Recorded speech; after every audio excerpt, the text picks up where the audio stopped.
XOPA, Campeones, Compa. Here we are yet again with another weekly story time with Cruz. For those of you who have not subscribed to my channel, XOPA, what are you waiting for? Go ahead and subscribe and click for more weekly videos from yours truly. So today we begin our tale.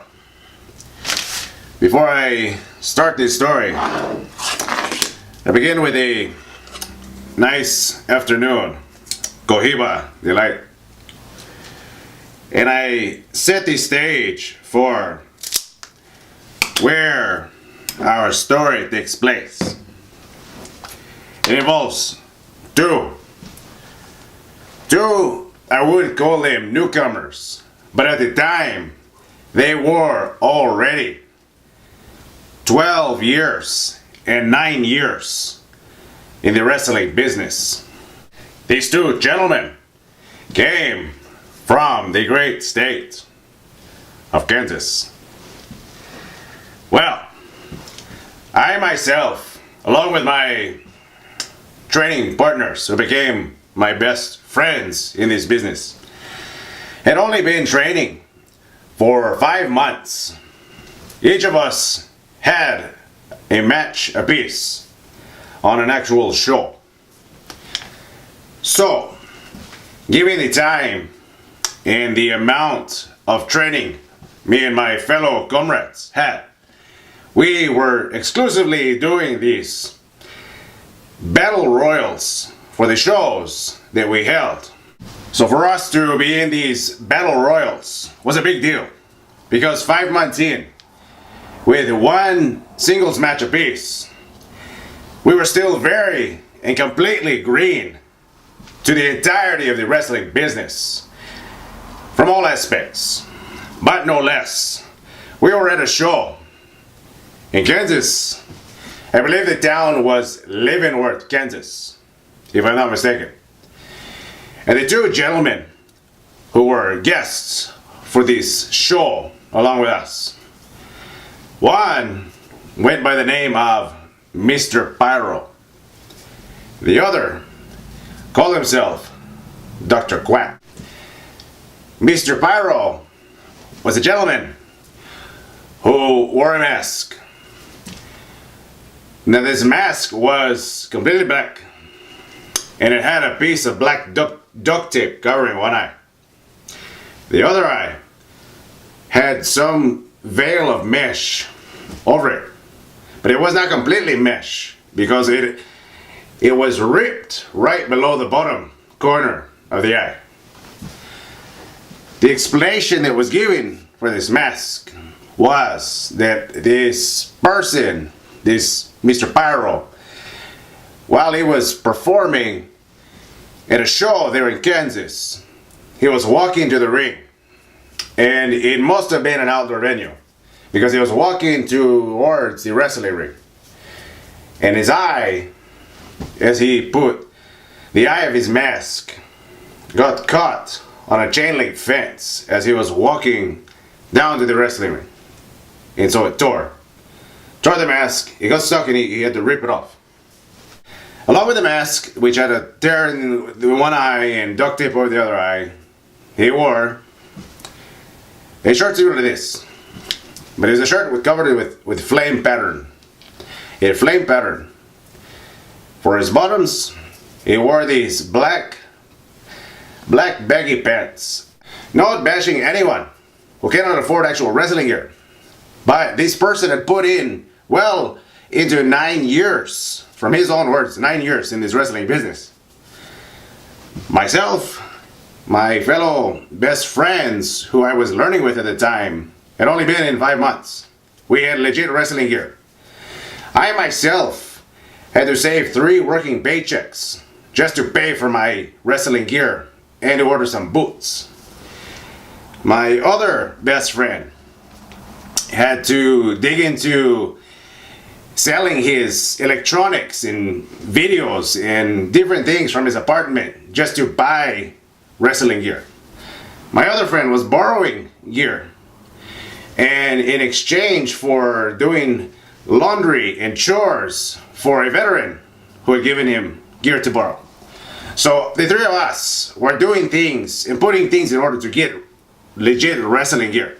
This Dr. Quack, he, on the other hand, was the 12-year vet.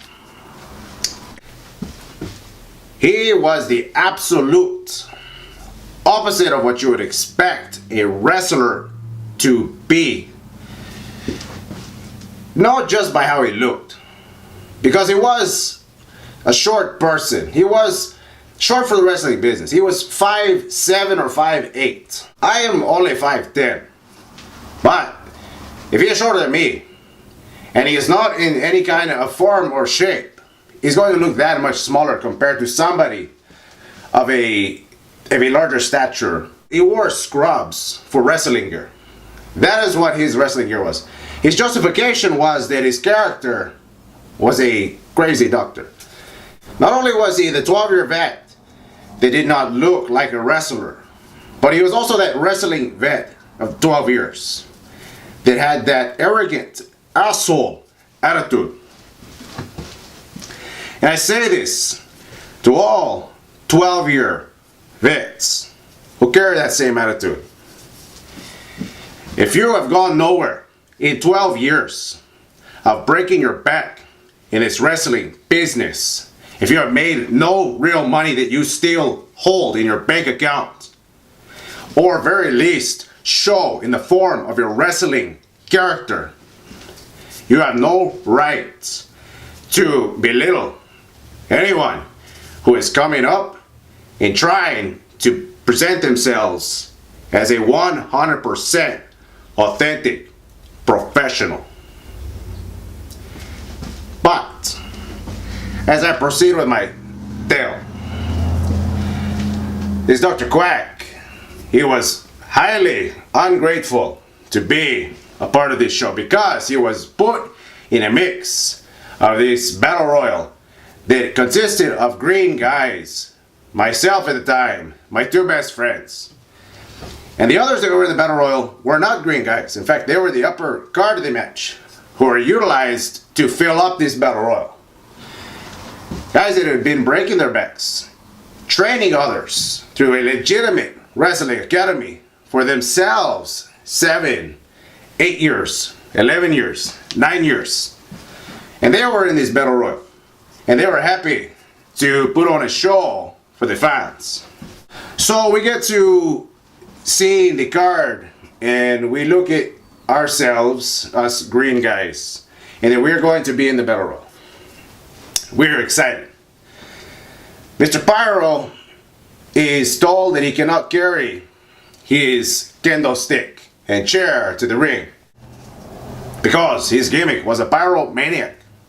And we all know that pyromaniacs love chairs and candlesticks.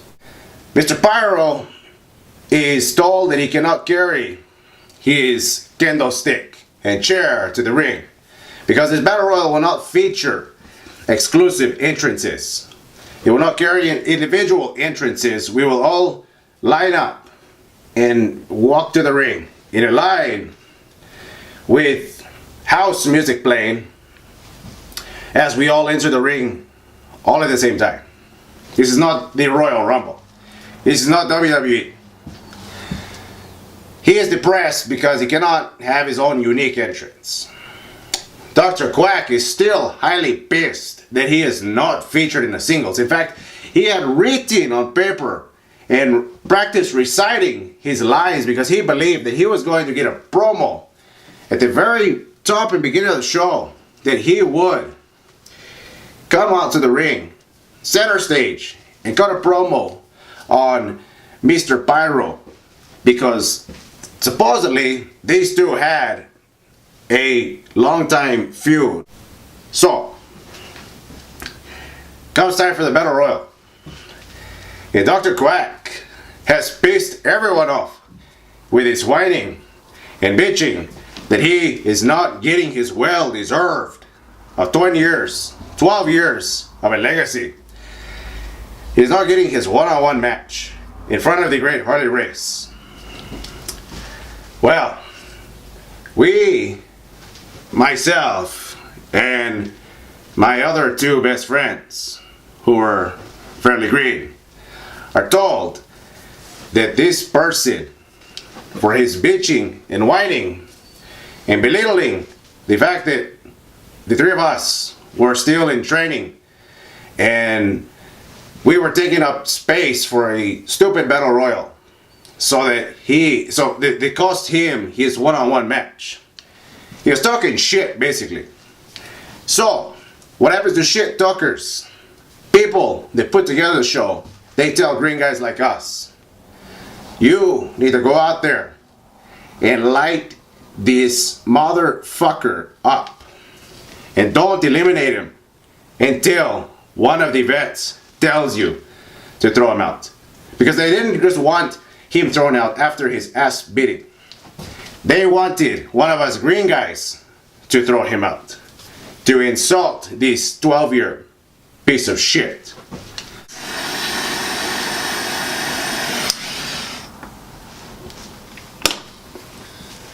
So we're in there in this 20-man over the top rope battle royal, and it is time to light this piece of shit up like it is this beautiful cigar. As I approach this 12-year vet, I go after him. I grab him from his scrubs, and I start clobbering him in the back as hard as I can, so that I can turn him around and start giving him some chops. Now, we did not do this to be assholes to this particular person. We did this because there is so much of this going on in the independents. So many guys and girls going around claiming that they have done this and that in any organization. And they go to any new promotion and they feel so entitled to everything. They believe they should be the main event. They believe they should be getting title shots. They believe they should be in particular parts of the show. When you go to a brand new show, you give the utmost respect backstage in the locker room. You're grateful for the spot you're given, and you say thank you to the booker. You do not bitch and whine and then threaten to go into business for yourself. Now, I may have forgotten to state that part, but this Dr. Quack had said to a select few individuals that he had not had a match in about 11 months prior to coming here. So he felt he would take it upon himself to break in the green guys. So it was even more justified in myself and my best friends beating the shit out of this newcomer. So this 12-year vet goes in, and I'm clubbing him in the back as hard as I can to turn him around, and I start giving him chops. One of my co-head trainers was in the ring with me. He just kind of gives me the nod. Okay, pass him to the next person. I pass him over to my other friend who has done martial arts for basically his whole life. And he sets him up and he starts giving him kicks. And all these Daniel Bryan kicks that everyone loves giving on the indies. He just starts kicking the shit out of him, as he was trained to do in his taekwondo years. So he's giving him kicks. He's also giving him chops. More kicks, more chops. Pass him on to the next person. My best friend, he gives him a number of knots as he's giving him these strikes. He's practicing punches on him. And mind you, my best friend at the time was well larger than me. He was fairly younger, but he was very large. He had these big fists. And he's giving nuts to this Dr. Quack. Then, one of the real vets that is in there, a well-known superstar from the independents and other places at the time, worldly. He's in there. And this particular person used to put tape around his wedding ring because he would not take off his wedding ring during matches. In the event that someone tried to be wise or cute with him in the ring, he would tape up his wedding ring to leave it on, just in case someone got out of line in a match. So for this particular Dr. Quack, this vet sees Dr. Quack and he waves for my friend to take him over. So he takes him over. My friend begins to start giving him knots all around his head.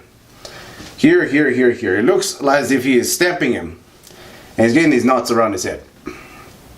Then another friend of ours, who is another true vet, who had been wrestling for a good 9 years, longer than ourselves, he grabs Dr. Quack and he gives him a headbutt. He gives him a headbutt, and Dr. Quack throws himself on the mat and bumps in the middle of everyone. And then everybody begins stepping on him because he is in the way. And this friend of ours, who was also from Kansas by event, he yells at him, "Don't bump in a battle royal, you fucking idiot." So he picks up Dr. Quack and starts putting boots to him and just stomping him all over the place like a ragdoll. Then they signal for one of my friends to go and finally toss him out of the ring, because he's been beat, he's been kicked, he's been chopped all over, he's been put knots on his head. And he was thrown out. The other, Mr. Pyro, he was not treated bad at all. He was actually given good time in the Battle Royal. He was, I believe, one of the last 5 combatants in the Battle Royal. He didn't win, but neither did anyone of us green guys. So, we were all eliminated before he was. And after the show, he actually did thank everyone. Dr. Quack was kind of quacky after his backstage manner. He just kind of grabbed his gear and he didn't even shake it in his hand. He was screaming in the back how pissed he was, but yet how alive he felt. So this didn't even faze him, really. He just got the shit beat out of him, and then at the end of it, he was grateful that he was wrestling again. So the ungratefulness left him until the next show, but no less, he left that day with a couple of stamps on his head, a la my good friend up north, and a couple of hand marks from courtesy of the green guys. So the thing to remember here is, if you are a green guy or a 12-year vet, always remember, when you get to a wrestling show that you have never been to before, be grateful, be respectful, but above all, be classy. So, that is all for now. Que chucha, stay classy.